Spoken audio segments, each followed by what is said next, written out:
டிஸ்பிளேல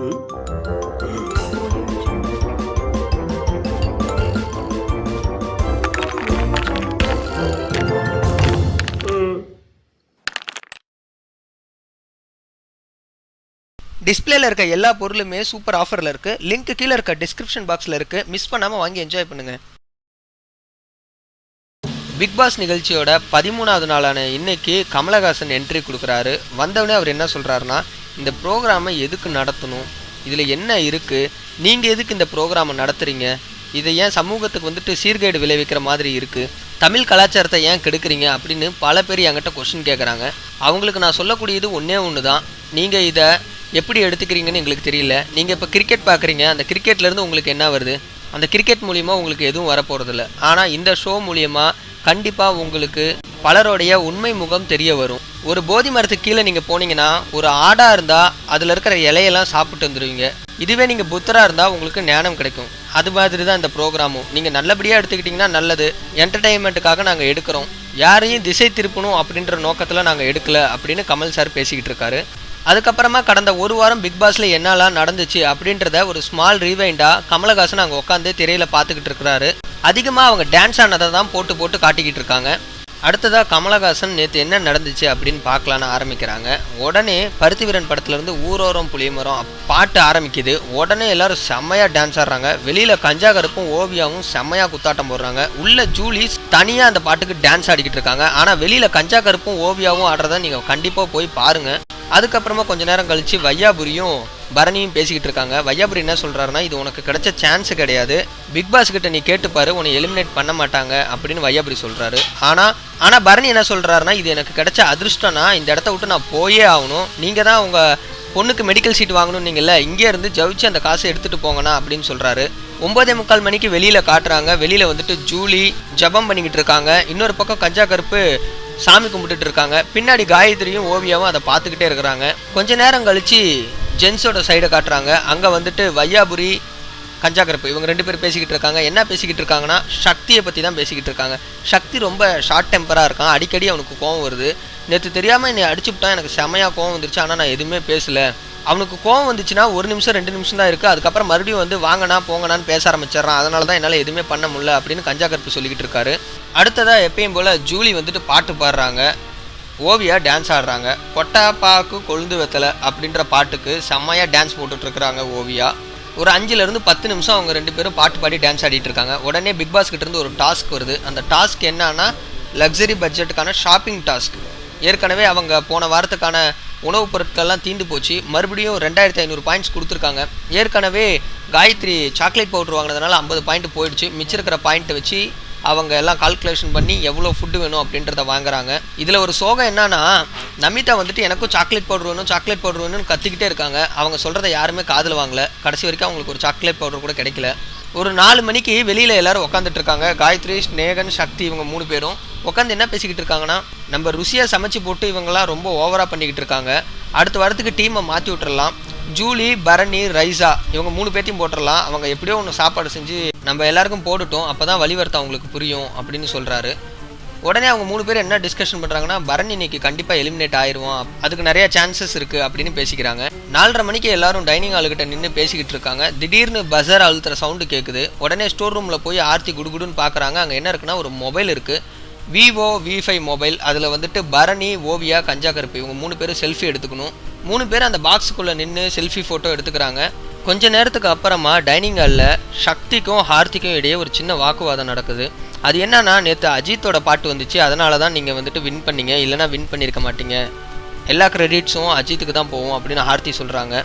சக்தி என்ன சொல்கிறாருன்னா, அவரால் தான் நான் முன்னாடி வந்தேன், அவரால் தான் ஜெயிச்சேன்னு சொன்னேன், என்னால் ஒத்துக்க முடியாது, அவரை மாதிரியே பண்ணுறீங்க அப்படின்னு சொல்லுங்கள், நான் ஒத்துக்கிறேன் அப்படின்னு வாக்குவாதம் பண்ணிக்கிட்டு இருக்காங்க. நான் தலை அஜித்தோட ஃபேனு, ஒரு ஃபேனால் மட்டும்தான் இது மாதிரி பர்ஃபார்மன்ஸ் பண்ண முடியும் அப்படின்னு எஸ்கேப் ஆயிடுறாரு சக்தி.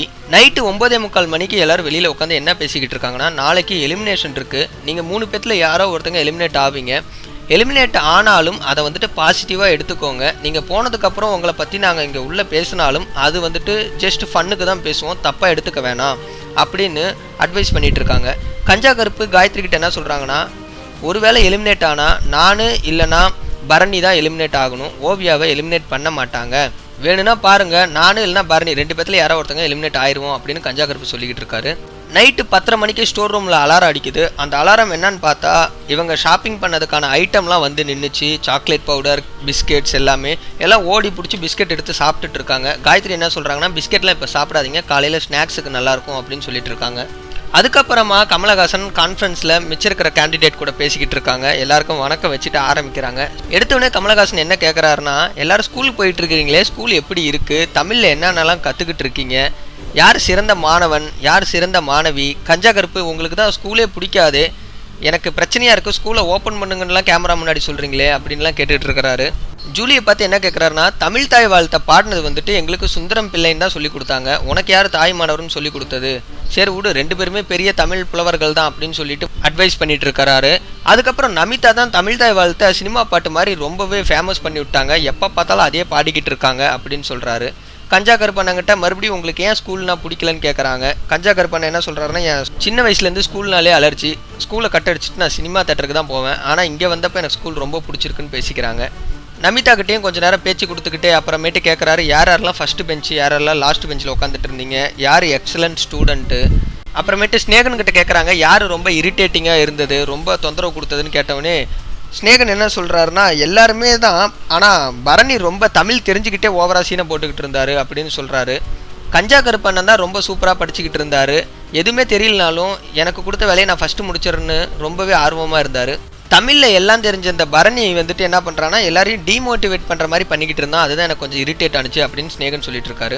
கமலஹாசன் மறுபடியும் ஓவியா கிட்ட கேட்குறாரு, நீங்கள் என்ன தமிழில் அங்கே வந்து நிறையா கற்றுக்கிட்டீங்கன்னு கேட்குறாங்க. உடனே அவங்க இந்த டங் ட்விஸ்டர் பண்ணாங்களே அதெல்லாம் செஞ்சு காட்டுறாங்க.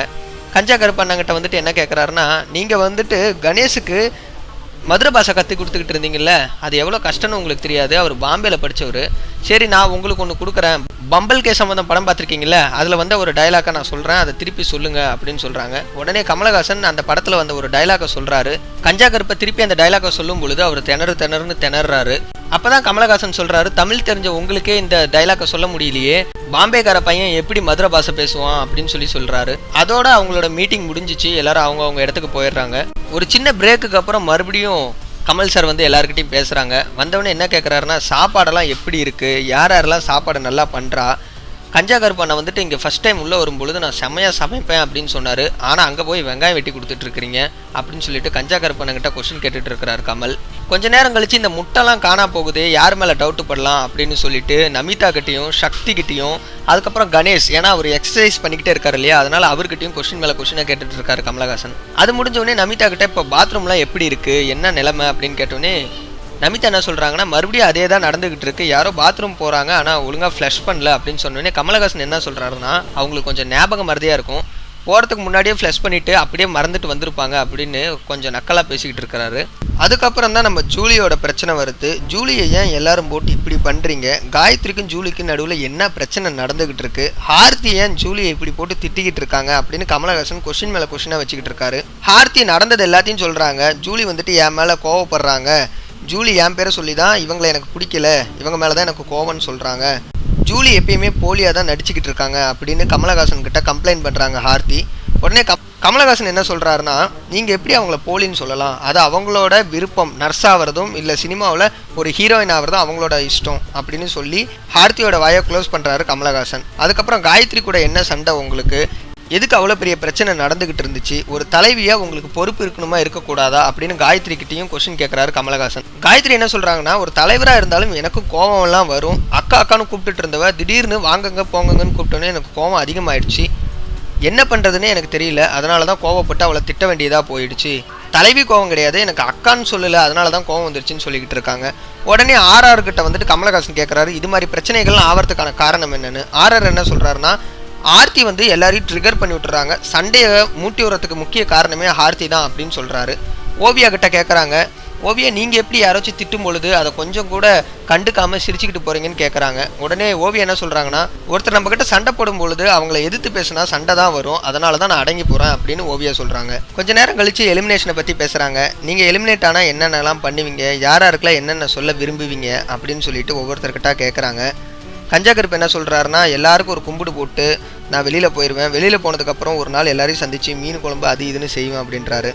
ஓவி என்ன சொல்கிறாங்கன்னா, நான் நிறைய பேர்த்த இரிட்டேட் பண்ணியிருக்கேன், இருந்தாலும் பரவாயில்ல, அது எதுவும் பர்சனலாக கிடையாதுன்றாங்க. பரணி எல்லாருக்கும் கும்பிடு போட்டு கிளம்பிடுவேன் அப்படின்னு சொல்கிறாரு. கமலஹாசன் என்ன கேட்குறாருன்னா, உங்களுக்கு எத்தனாயிரம் ஓட்டுகள் வந்திருக்குன்னு நீங்கள் நினச்சிருக்கீங்க, மக்கள்லாம் எவ்வளோ ஓட்டு போட்டிருப்பாங்க அப்படின்னு நீங்கள் என்ன நினைக்கிறீங்களோ சொல்லுங்கள் அப்படின்னு சொல்லி ஒவ்வொரு கண்டஸ்டன்ட்டுக்கிட்ட கேட்குறாங்க. ஒவ்வொருத்தரும் என்ன சொல்கிறாங்கன்னா 10 லட்சம் 5 லட்சம்னு சொல்கிறாங்க. கமலஹாசன் கடைசி என்ன சொல்கிறாருன்னா, உங்களுக்காக 1,30,00,000 ஓட்டு வந்திருக்கு, ஆனால் உங்களையே நாங்கள் இன்றைக்கி எலிமினேட் பண்ண மாட்டோம், நாளைக்கு தான் எலிமினேட் யார் அப்படின்றத சொல்லுவோன்னு சொல்லிட்டு இன்னையோட பிக் பாஸ் டேவை முடிச்சு வச்சுட்டாரு கமலஹாசன். நாளைக்கு மறுபடியும் கமலஹாசன் வந்துட்டு யார் எலிமினேட் ஆக போகிறா அப்படின்றத அனௌன்ஸ் பண்ண போகிறாரு. ஸோ மறுபடியும் ஒரு நாள் எல்லாரையும் காக்க வச்சுட்டாங்க. இதை பற்றி நீங்கள் என்ன நினைக்கிறீங்கன்றத கீழே உள்ள கமெண்ட் பாக்ஸில் மறக்காமல் தெரிவிங்க. இந்த வீடியோ உங்களுக்கு பிடிச்சிருந்துச்சுன்னா லைக் பண்ணுங்கள், ஷேர் பண்ணுங்கள். இன்னும் நம்ம தமிழ் ஸ்பீடி சேனலை சப்ஸ்கிரைப் பண்ணலாம். கீழே உள்ள ரெட் கலர் பட்டனை கிளிக் பண்ணி இப்போவே நம்ம தமிழ் ஸ்பீடி சேனலை சப்ஸ்கிரைபும் பண்ணிடுங்க. இன்னொரு வீடியோவில் உங்களை சந்திக்கிறேன். நன்றி.